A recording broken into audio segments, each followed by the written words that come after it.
우리 또 진짜 여러분들 수능 100일 남겨놓고 지금 여러분들한테 정말 큰 도움을 주실 수 있는 공신님을 좀 모셔왔습니다. 정시예요, 정시. 정시니까 말 그대로 수능 100% 전형으로 지금 현재 고려대 정경학부 재학 중이시거든요. 이 말은 무슨 말이냐면 거의 만점이었다라고 보시면 됩니다.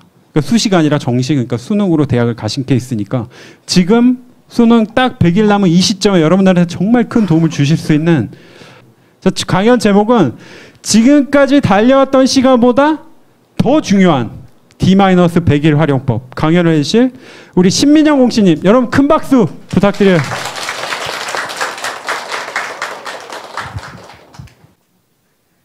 안녕하세요. 저는 지금까지 달려왔던 시간보다 더 중요한 시간 D-100일 활용법을 주제로 강연을 하게 된 고려대학교 정경학부 신민영이라고 합니다. 일단 여성분이라고 기대하셨을 텐데 실망시켜드려 죄송하고요.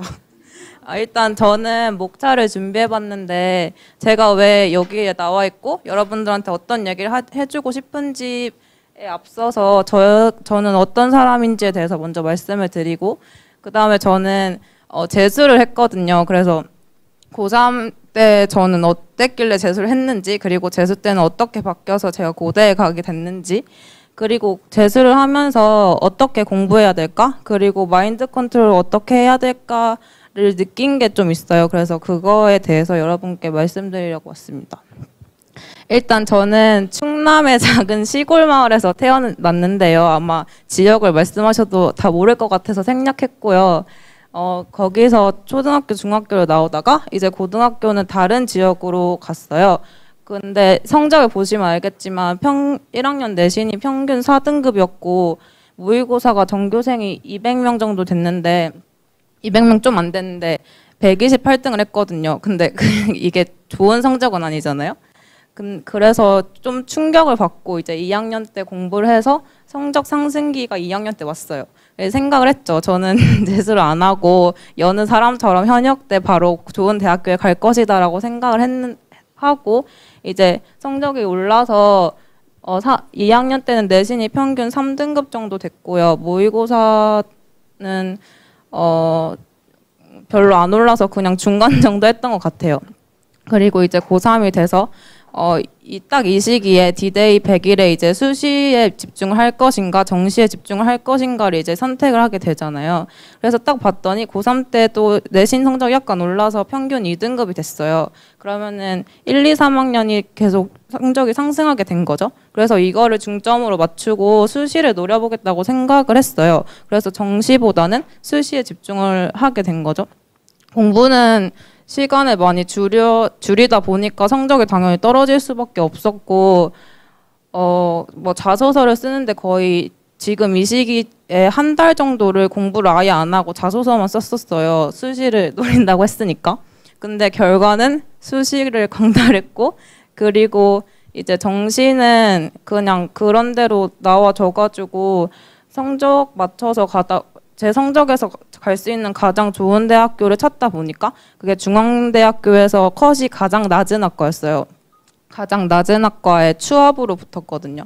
그래서 다니다 보니까 이제 거기서 저의 미래를 찾아보겠다고 간 거였는데 제가 원하던 과가 아니었고 그 분야에 대해서 전혀 모르던 상태로 갔으니까 여기서는 제가 뭘 해야 될지 정말 모르겠는 거예요.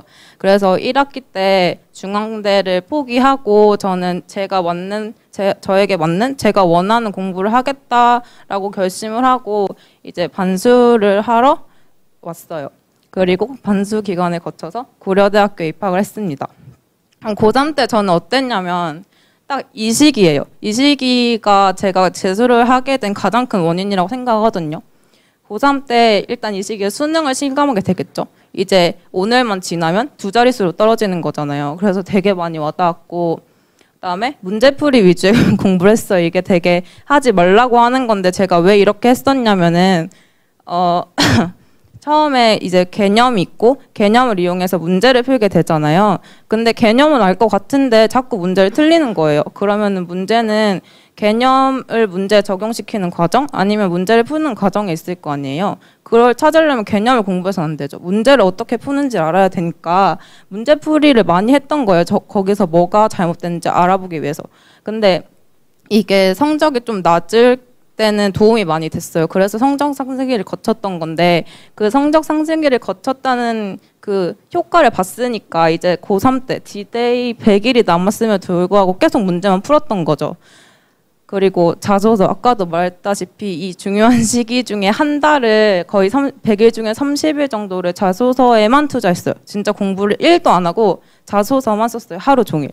그리고 자소서를 다 쓰고 나니까 되게 뭔가 안정감이 들고 뭔가 하나를 끝냈다는 성취감이 있어서 자만을 하게 되는 거예요. 뭔가 이제 될 것 같다. 얼마 안 남았지만 좀 느낌이 좋다. 이런 느낌이 들어서 자만을 하게 됐고 그리고 자소서를 쓰다 보니까 이제 어쩔 수 없이 성적이 떨어지게 되겠죠. 그 전보다 안 했으니까. 근데 이제 제일 문제였던 게 저가 원래 국어가 좀 그냥 괜찮다고 생각을 했는데 갑자기 국어 성적이 확 떨어진 거예요. 그동안 국어 공부를 그렇게 열심히 한 것도 아니고 갑자기 이렇게 성적이 확 떨어져 보니까 되게 당황스럽잖아요. 그래서 뭘 해야 될지 몰라서 이 새로운 시도들이라는 얘기는 새로운 문제집을 찾았어요. 아까도 말했다시피 문제풀이 위주의 공부를 했다고 했잖아요. 그래서 새로운 문제집을 찾고 안 하던 공부 방법을 시도하고 하니까 이게 적응이 안 되는 거예요. 그래서 이게 왜 이런 5가지의 모습이 있었는데 이게 왜 잘못됐냐면 문제풀이 위주의 공부의 잘못된 점이 뭐냐면 내가 무엇을 공부해야 되는가를 모르는 거예요. 문제를 풀다 보면 그냥 문제를 많이 푸는 거에 집중을 하게 돼서 문제를 많이 풀면 공부를 많이 했고 안 하면 뭐 10문제를 풀면 되게 공부를 적게 했다고 느끼는데 그게 좀 잘못된 것 같은 게 사람마다 약점이 다르고 강점이 다르잖아요. 근데 그냥 문제를 풀다 보면 그걸 놓치기 쉽단 말이에요. 그래서 제가 이게 잘못됐다고 생각하는 게 문제를 풀면서도 내가 뭐가 부족한지를 파악을 했어야 되는데 그걸 모르고 그냥 풀기만 했다는 점이었고 자소서는 아까 말했다시피 너무 집중을 했고 새로운 시도들은 새로운 건 못 받아들이고 제가 익숙한 건 잃어버렸어요. 그동안 잘 풀던 저의 뭐 습관이라든지 좋은 습관들은 다 잃어버리고 새로운 거는 못 받아들였던 거예요. 그러니까 성적이 더 떨어질 수밖에 없었고 자만은 당연히 안 되겠죠. 당연히 공부를 안 하게 됩니다. 그래서 재수 때는 이제 재수를 시작하면서 제가 왜 재수를 하게 됐는가를 많이 생각을 해봤어요. 그래서 실패의 원인을 파악해고 그리고 그걸 고치려고 노력을 했겠죠. 처음에 했던 거는 그동안 문제풀이 위주 공부가 아닌 분석을 하는 거였어요. 그리고 수시 올인은 더 이상 하지 않기로 하고 정시도 어느 정도 계속 잡는 쪽으로 갔고 그다음에 겸손했고 그리고 내 것을 만들기로 했어요. 새로운 것을 계속 시도하기보다는 그동안 내가 가지고 있던 강점들을 더 다지는 방식으로 갔던 거죠. 앞으로 제가 말씀드릴 것 중에 뭐 공부하는 방법이라던가 그거는 분석하기와 내 것 만들기에 관련된 내용이에요. 분석하기는 일단 2가지가 있다고 생각을 해요. 문제를 분석하거나 저를 분석하거나 이 과정을 통해서 제가 어디가 약하고 문제는 이쪽으로 나가는데 나는 어느 방향으로 가고 있는지를 파악을 해보는 거였고요. 수시 올인은 안 하고 수시와 정시를 자소서를 안 쓸 수는 없으니까 자소서를 쓰면서도 공부를 같이 병행하는 쪽으로 했고 그다음에 내 것 만들기라는 건 새로운 거를 하기보다는 내가 그동안 알고 있었던 게 얼마나 내가 잘 체화가 됐는지 그거를 확인해 보는 시간을 가졌어요. 100일 남았을 때. 그래서 내 것이 된 기준은 남들에게 그 내용을 잘 설명해 줄 수 있을 때까지로 정하고 내 것 만들기를 노력했죠. 그다음에 겸손한 거는 자만했다 망했으니까 나는 안 될 수도 있다는 걸 항상 염두에 두고 노력해야겠다는 마음으로 공부를 했습니다. 앞으로 그리고 이제 어떻게 공부해야 될까? 그럼 재수를 안 하려면 어떻게 공부를 해야 되는지 말씀을 드릴게요. 처음에 내 것 만들기라고 했는데 아까도 말했다시피 그 기준은 내가 남들에게 설명해 줄 수 있을 때까지로 잡았어요. 근데 이게 막 그냥 친구 붙잡고 내가 이거 설명해줄게 할 수는 없는 거니까 그냥 속으로 막 보통 남들한테 설명해주는 것처럼 하면 도움이 많이 된다고 하잖아요. 그래서 속으로 이건 이렇게 되니까 이렇게 푸는 거고 이런 개념은 여기서 나와서 이렇게 파생이 되는구나 이런 식으로 속으로 계속 남한테 설명해 주는 것처럼 그런 식으로 공부를 했고 그리고 그걸 책을 안 보고 내가 설명이 가능할 때까지 공부를 했다고 생각해요. 그리고 위에 있는 건 배웠던 건 한 곳에 정리하는 건데 아까도 그 왕익주 공신님께서 말해줬는데 단권화라고 흔히 하잖아요. 그래서 이게 배웠던 것을 한 곳에 정리하는 것의 효과는 일단 배웠던 거를 복습하는 계기가 되고 내가 몰랐던 것 그리고 내가 그동안 잊고 있었던 것을 다시 알려주는 계기가 되고요. 그리고 한 곳에 정리하면 이제 간단해지잖아요. 그동안 내가 3년 동안 공부했던 거를 한 번에 볼 수 있으니까 수능장에 들고 갈 자료도 될 수가 있어요. 그래서 제가 익숙하게 느끼는 책이나 아니면 새로운 공책 한 권을 만들어서 그거를 한 곳에 정리하려는 노력을 했었습니다. 그리고 두 번째는 분석학인데요. 이제 문제를 풀 때 분석을 하면서 풀으라고도 많이 하잖아요. 근데 그 분석이 어떻게 하는 건지 도대체 뭘 하라는 건지는 잘 모르는 경우가 많은 것 같아요. 그래서 준비를 해봤는데 분석하기에는 두 가지가 있어요.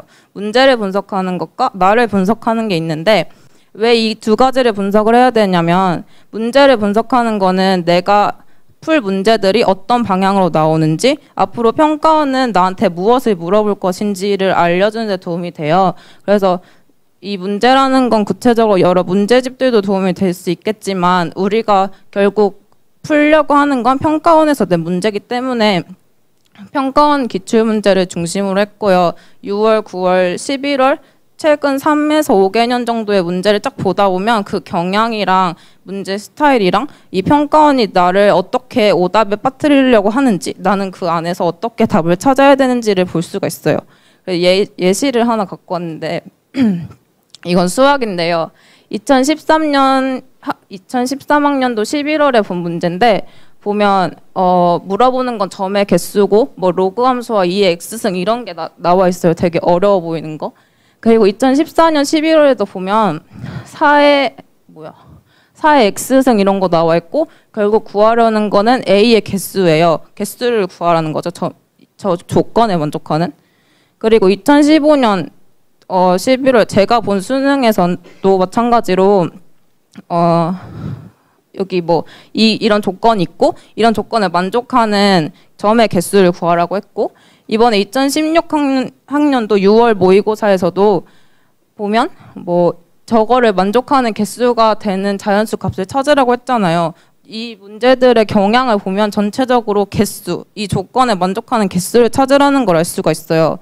이게 다 30번 문제들인데 30번이 어렵다고 하잖아요. 그래서 저는 30번을 극복하기 위해서 이런 개수 세는 문제들을 많이 연습을 한 거죠. 그렇다 보면은 이게 푸는 요령이라든지 숫자를 쉽게 세는 방법, 격자점 문제 같은 경우는 어쩔 수 없이 셀 수밖에 없거든요. 그래서 그걸 어떻게 하면 좀 더 간단하게 세고 빼놓지 않고 셀 수 있을까를 연구를 한 거죠. 그런 식으로 문제가 나한테 뭘 물어볼 것이고 나는 어떻게 대비해야 되는지를 문제를 분석하면서 알 수가 있어요. 그리고 나를 분석하는 거는 여기 나의 구멍 파악하고 그걸 메우라고 했는데 아까도 말했다시피 사람들마다 단점이 다 달라요. 그거는 뭐 자기가 문제를 풀면서 아니면 개념을 공부하면서 나타날 수 있는 것들이거든요. 그래서 그 문제 풀었던 거나 공부했던 거 뭐 이거 모르겠다 이렇게 써놨던 거 이런 걸 보면서 내가 부족한 게 뭔지를 파악하고 그거를 메우려는 노력을 해야 좀 더 성적 상승의 길로 갈 수가 있는 것 같아요. 그냥 무작정 내가 문제를 많이 풀고 뭐 이만큼 풀었으니까 난 성적이 올랐겠지 이렇게 하는 게 아니라 그 문제를 풀면서 내가 부족한 부분은 뭐고 그 부족한 부분을 어떻게 메꿔야 하는지를 파악하면서 분석하면서 해야 그게 진정한 성적 상승에 도움이 되는 공부 방법이라고 생각을 해요.